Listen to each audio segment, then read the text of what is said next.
I do that on a bigger level with all my clients is we set a target of what does success look like, and then we work our way backwards. A lot of times business owners don't do that. They just wake up and their number one job for the day is to survive. So they'll get in and work all day and they didn't get any closer where they want to go because they don't know actually what success looks like.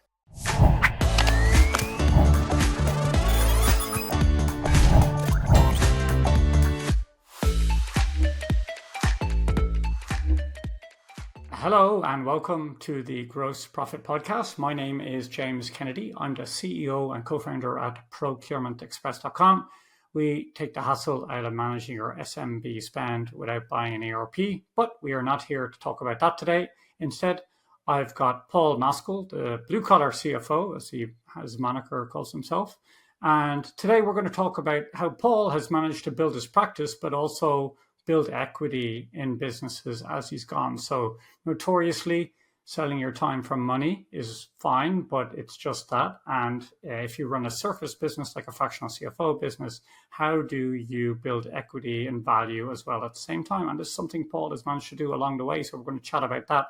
We're also going to chat about landscaping businesses, why they're particularly attractive for private equity. And yeah, look, Paul's got a few war stories to share with us about that for along the way. So Paul, thanks very much for coming along. Maybe you can open things up by telling us something about you that not many people know. Yeah, thanks, James, for having me here. I'm super excited for the conversation. So a lot of people probably don't know, since I've worked in finance a lot, owned businesses a lot. So when I left the finance world, I left in 2010, left Chicago, used to work for big banks, watch everyone lose their jobs in 2008. I actually backpacked around South America for about 2.5 months. Very cool. So that was my segue into figuring out what I want to do next. I was leaving the corporate world and spent time in Colombia, Ecuador, Peru, and Bolivia. And then when I came back to the States, realized I don't really want to work for anybody else ever again. Travel has that effect on you. I spent some time in Latin America and I met a guy who was cycling the length of Latin America. And he told me a story about how he went to this village, whatever, San Jose, and he'd asked him, where are you going next? And he says, oh, I'm going to San Martin, and they go, oh, they're very bad people over there. Watch out for the people in San Martin, So, okay. So he'd cycle to San Martin and they'd ask him where they'd come from. And they'd say, oh, San Jose. And they'd go, oh, they're very bad people over there. Did they rob you? So there we go. Okay. Well, travel has that effect. It sort of opens your mind. You get out of route. So I guess we should, qualify you as a guest on the show, ask you about how you got into finance, in your early career. Was this something you dreamed as from a small boy, or how did you wind up working for a bank you mentioned there? Yeah, it's a great question, James. So I don't think I'd ever dreamed of it as a small boy. Obviously, when you're a small kid, your first dreams are, if you play sports, you want to be a professional athlete. So I played a lot of sports growing up, played golf, wanted to be a professional golfer, played basketball, played baseball. And my dad actually was in the trades. He owned his own hardwood floor company. I grew up in Michigan, which is a very blue collar area. And he was self-employed, one-man band, him in his van. If he wasn't working, no money was coming in, didn't have employees, didn't love the idea of having to train people, didn't trust other people, all the stuff, that a lot of people complain about in that role. He was very successful at what he did, one of the best at it, did plenty of work for professional athletes and all the celebrities in Michigan and that type of stuff. So he said, don't do what I'm doing.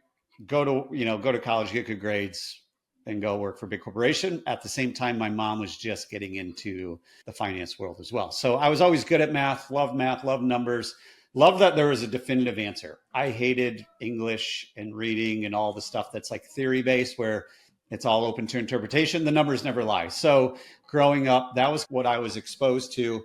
And like I said, originally I wanted to be a professional golfer, played golf in college, and I wanted to be a professional golfer in the sense of working at a golf course, not a touring pro, but I wanted to be a head pro at a golf course.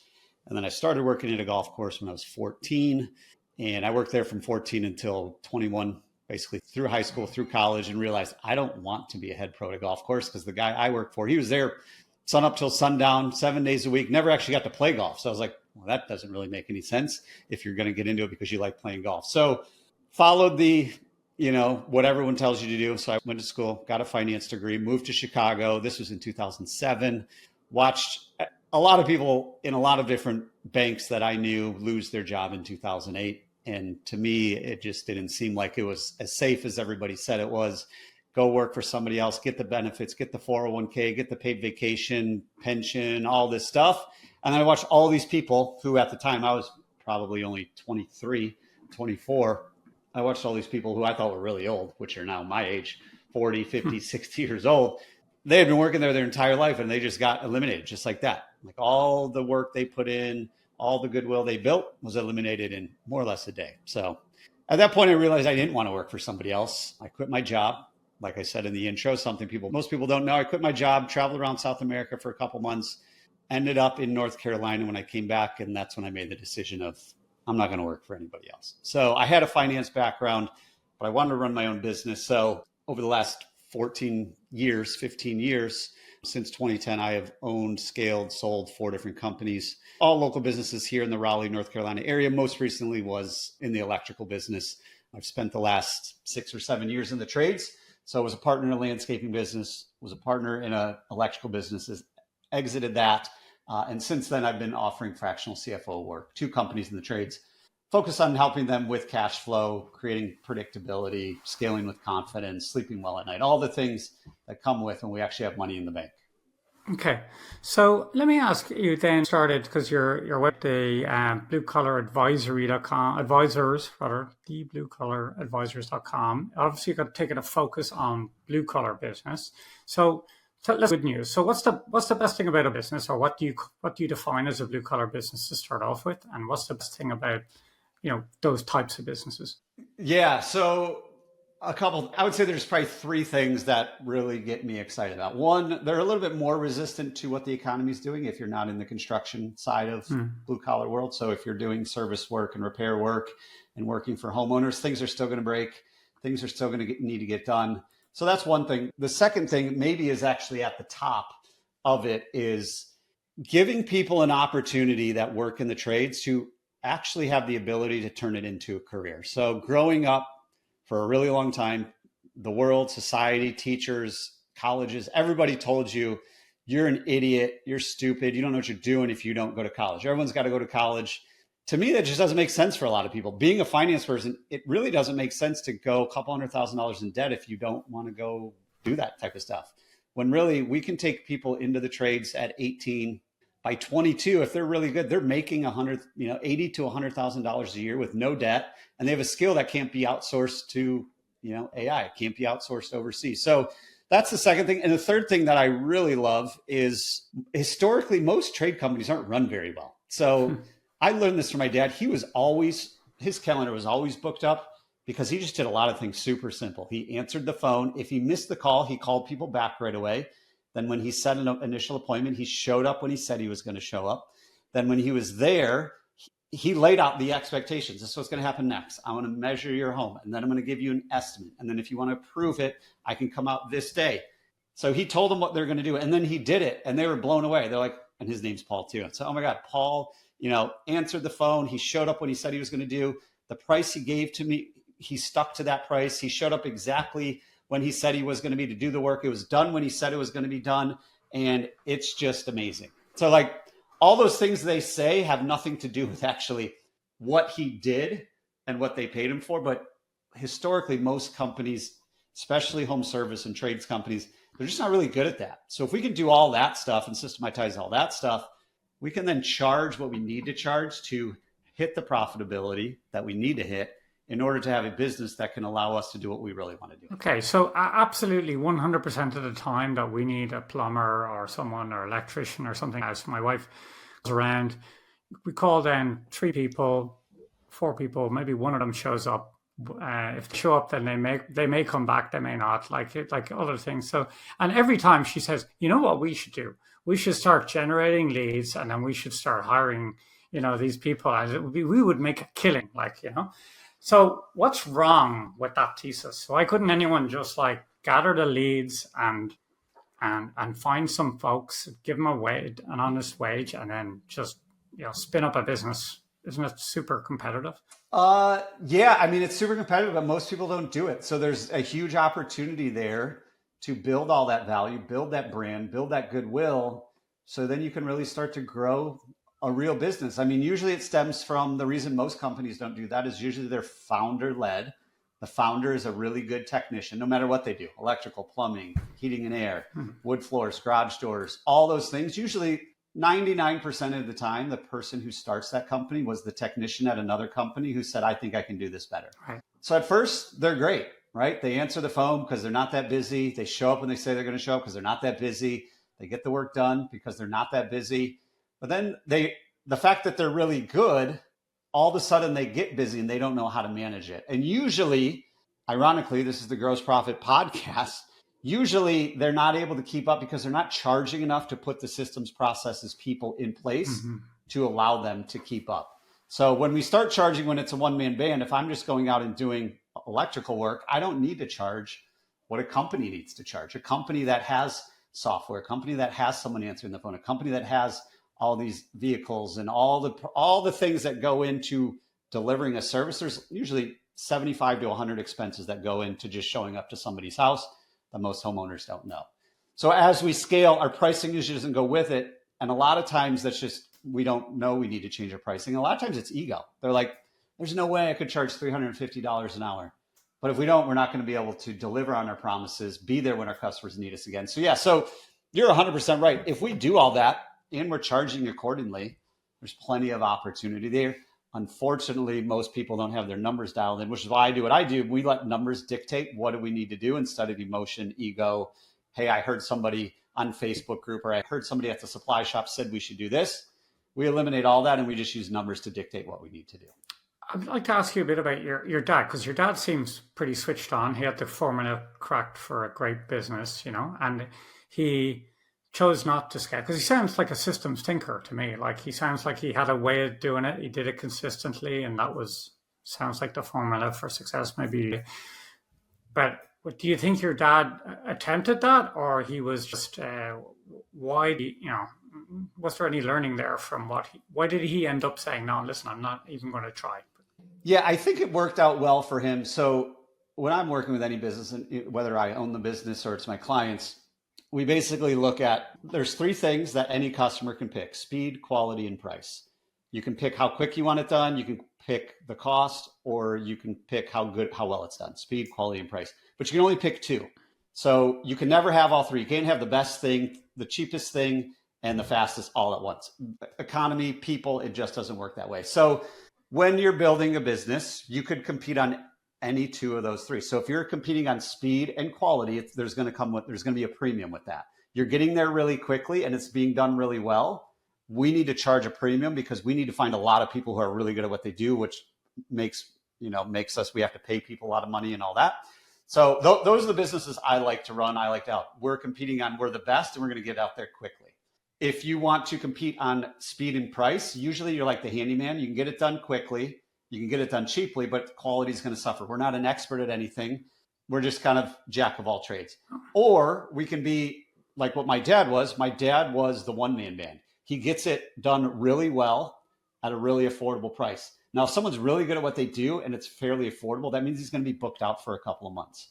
So if you're in an industry that allows that, luckily for my dad, he was hardwood floors. It wasn't like, I need these tomorrow. If he said, cool, once you pay your deposit, I'll reach out and get you on the schedule. Normally we're booked out 4 to 6 weeks. They're like, awesome, no issue there. So for him, it worked out really well. He was still able to make a really good living. He was really good at what he did. Everybody loved him. He didn't spend $1 on advertising his entire career. It was all word of mouth, but he was booked out a couple of months. We can't do that in a lot of trades like electrical, plumbing, HVAC. If you call a plumber and say, hey, I got a leak, and the plumber says, cool, I'll be out there in 3 days. They're like, I can't wait 3 days. You know what I mean? Or we're working on this renovation. I need this thing installed. Like I used to be in the electrical space. So if someone called and said, hey, I just got an electric vehicle and I need the charger installed. If we say we're booked out a month, they're like, I'm not going to wait a month to charge my car. So it really depends on the industry. If you're doing like bigger projects. So like I have some window and door companies that I work with. They're usually booked out 8 to 12 weeks. Part of that is because it's the lead time of we got to order all the material. But then part of it's just a big ticket that takes a long time and there's a lot of moving parts. But if you're only putting windows and doors in once every 30 years, it's okay to wait 8 to 12 weeks. So I don't think there's a wrong model. Right. I think it depends on what type of business do you want to build. My caveat to all that, if you're the one-man band, your business isn't worth anything. So if your business isn't worth anything, you have to build wealth somewhere else. So ideally, you're making an excess income because you're really good at what you do and you don't have all the overhead and people and all that. what are we going to do with that excess income to build wealth when we're no longer working because we can't have that exit? Okay. So I've two questions then. The first one is, if you're, let's say your dad's situation, let's say similar to my dad's situation, right? So he's a professional, he's a lawyer, but like he, more or less a one man band, and works super hard, gets up at 7, works Sundays, and has been, but it's actually worked out very well for him financially. But if you're to add, let's say, a second lawyer or a second plumber, you're going to take a dip, right? It's not necessarily you're not going to net out with more money. So how much bigger do you need to aim to go before you can expect to be doing more than you would have just by yourself, roughly speaking? Yeah. I mean, that's a great question, James. So if you follow the book Buy Back Your Time by Dan Martell, he says most solopreneurs get stuck around the $300,000 mark. So you're doing $25,000 to $30,000 a month, delivering it all in your own time and all that. We can kind of creep that up. If, say, we're doing $25,000 a month and we have one client that's underpaying, the next time we bring on a client, if we're maxed out, we can get rid of that client at the bottom and slowly work our way up. Maybe we're doing 350, 400,000. But at some point, we have to make that decision of, are we good with this? Which again, there's nothing wrong with that. If you're making $300,000 to $400,000 a year, sure, and you're happy, you got a lifestyle business, there is absolutely nothing wrong with that. If you can live off, call it 200 and put 200 away to build wealth elsewhere, however you do that, there's nothing wrong with that.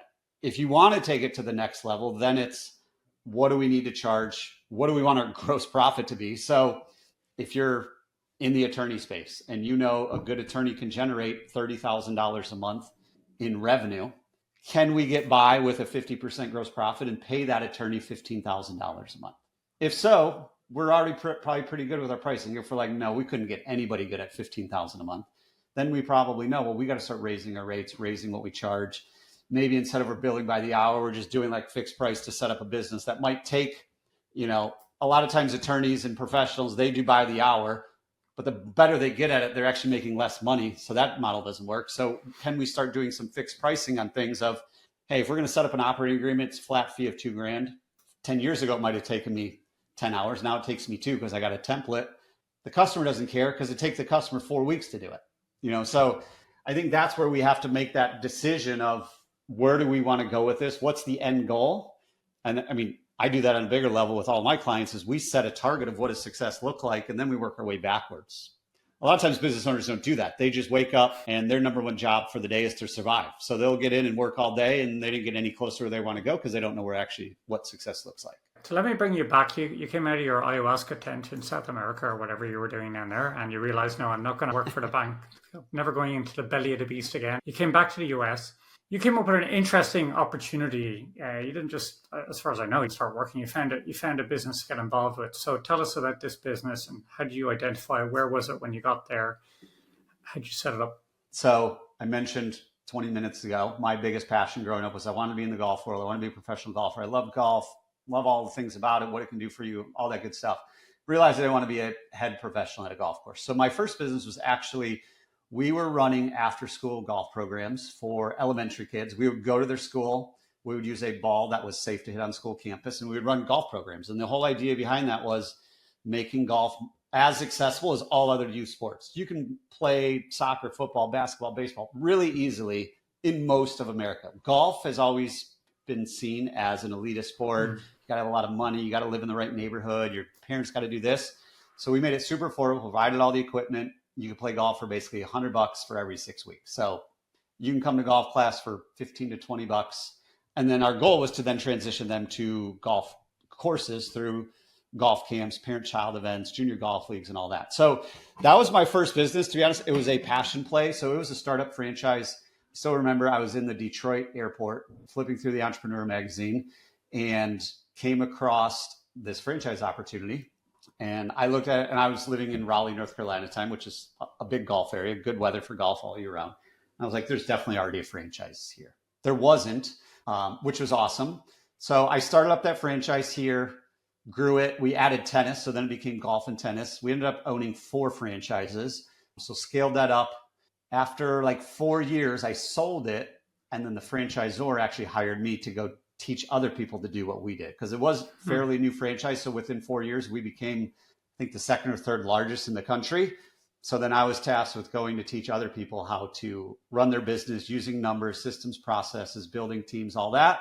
And then anytime a new franchisee came on board, I was in charge of getting them up and running. So that was kind of my first foray into the entrepreneurial world. And then, like I said, from there, I've kind of transitioned over time to just focus solely on the trades. What I learned from that, which I think could be a big takeaway for anybody, is I had 44 part-time employees when we sold. Those 44 employees on average usually work like 5 to 7 hours a week. So I was managing a ton of people that weren't really working a lot. And no matter how often people are working, you still got to manage them. So what I started to look at from a numbers standpoint is what industries have the highest revenue per employee so I can manage less people in order to get to where I want to go. So like that was the biggest takeaway. So now, like if I look at the trades, most companies in the trades can do, I would say, between 200,000 and 400,000 in revenue per employee, which is a lot better than like $10,000 per employee when I started. Interesting. Okay. So you identified you wanted to get into a trade, and then you approached someone who had a small trade business and you talked to them about going into partnership. Is that right? Yeah. So once I started getting into the trade, James, I first partnered up with a landscaping business, and the conversation more went like this. First, I was consulting them, and like at this time in my career, I was owning a business, but then doing like they're all local business at the time that I was consulting. There's a local business I knew needed help. I would go in and help them from a numbers standpoint and an operational standpoint. So started working with them. They realized we need you more because we actually need somebody to like come in and like start building these things. Like conversations are great. What you're telling me is great. Tracking this stuff is great, but we actually need someone to come in and build this with us. So I partnered up with that landscaping business, did that for about 3 to 4 years, 3.5 years, somewhere around there. And then from there made a transition into a similar setup with the electrical company that I referenced earlier. I was consulting them, systems, processes, numbers. They were struggling to scale. The founder was the electrician, great electrician. Like everybody knew he was an awesome electrician, great Google reviews, but wasn't able to scale because he was still out in the field a lot. So I came in as a 50-50 partner. We scaled it up, put the team in place, systems, processes, technology, numbers, all those things.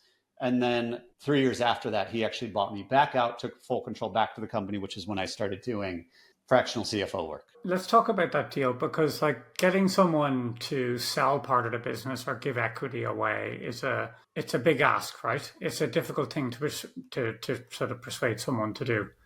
Do you want a smaller part of a bigger pie? And all those arguments kind of make sense. But at the same time, sounds like you've done it twice now. You've got people, not a small chunk, like giving away 50% equity in their business in order to come in and grow it. So how do you construct that deal to make it look like a good deal for them? Because if you give 50% away and you just say, okay, good luck, I've got my 50%, you could do nothing and it would be a disaster. So how'd you put the deal together? What would it look like? Yeah, that's a great question, James. And to me, going back to starting with the end in mind, it starts with your visions have to align. If that owner doesn't want to scale it to a point where it makes financial sense, then it just doesn't make financial sense. But if they say, I want to get to $10 million in revenue, there's no way I can get to that on my own. And in fact, there's no way I can get to 5 million on my own. Well, then it starts to make financial sense of like, well, if we do this together, we could get to 10 million. You can focus on the trade side of things. I'll focus on the operations and finance side of things. And we can really accelerate the growth. And that's what we did, to be honest. So we grew it by, I think, like 500% in 3 years, became very successful, and now it's set up. All the things are in place to take it to the next level. And I think a lot of it comes also with ego. So a lot of people in general, not just in the trades, but a lot of founders of businesses believe their business is, worth a lot more than maybe it is. And they have a hard time admitting that they need help. They have a hard time being vulnerable. Like, I just can't do this on my own. I don't see a way out of this. And like I said, it goes back to the vision. So like where my dad got stuck, he wasn't really stuck. That's what he wanted to do. He wanted to be the one-man band, booked out a couple months, charge what he needs to charge, live a great life, all those things. Other people are like, I want to get this to $10 million. I want to get this to $5 million. And if the numbers make sense, then it's a lot easier to have that conversation. And I think the other part to that is in both scenarios, we worked together before we made that decision. It's a lot harder when it's like, James, give me 50% of your business. I know what the problems are and I'll fix them. James is gonna be like, I don't even know you. Why would all of a sudden go, basically get into marriage Hmm. with you? If I don't even know you. So a lot of times people on the other side of that kind of jump the gun, I would say, of like, hey, cool. As long as I know what you need to do, let's go make it happen. I've seen a lot of those go sideways. So taking the time to get to know people, get to know the business, get to know the personalities, all those things will make it a lot easier. Okay, that's interesting. So I was kind of expecting you to say something like, well, if we didn't hit certain targets, I wouldn't get any equity, or was there any of that? Or had you built enough trust to be able to, this guy to be able to say, no, listen, I know Paul, I believe in him, let's do it. Yeah, I think, and you can set it up a lot of different ways. So there's some people that set up like things like phantom equity. I mean, like the better we do, the more percentage you'll get. Other ones are just be like, cool, let's do it. So I think that goes back to what I just said of if they really know you, you don't have to put all those parameters in place. If they're like, I don't really know this guy, so let's Hmm. hedge my bets and protect my side, I'm going to put in all these parameters, hoops, hurdles, benchmarks, all that. So there's plenty of ways to do it.